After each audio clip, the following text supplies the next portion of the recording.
چیزکیک خیلی خوشمزه درست می‌کنیم.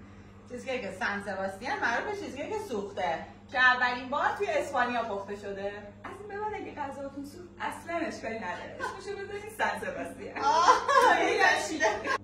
برای چیزکیک سباستین ما مواد اولیه‌مون اول از همه 600 گرم پنیر خامه‌ایه. هم میتونین از ماسکارپونه استفاده کنین هم ویلی که من از ماسکارپونه استفاده کردم.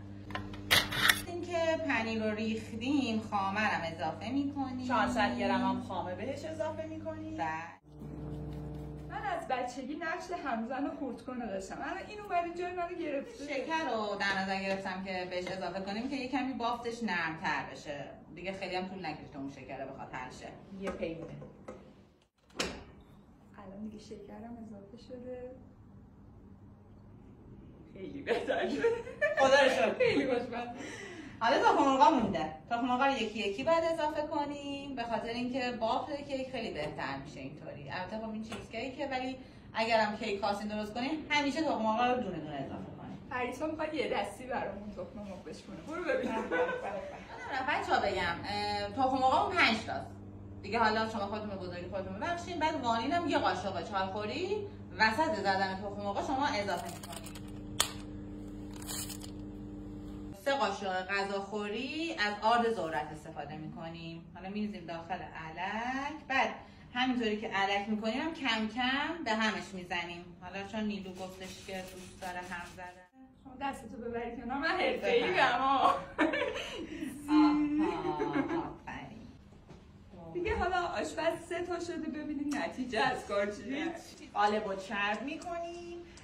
بعد کاغذ روغنی رو به حالت به علاوه توش میذاریم.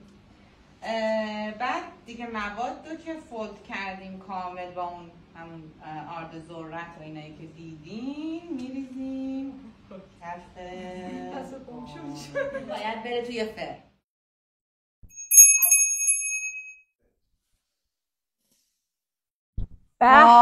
اگر سطح چیزکیکتون هم گریل نشده بود یا فرتون گریل نداشت میتونید با این فندک ها روشو گریل کنین اینجوری. فقط دیگه زیادی که نسوزه دیگه. این مسخره بازیه به نظرم باید با این کار کنیم.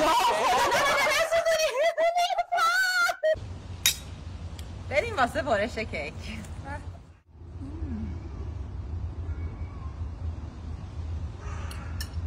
بی‌نظیر.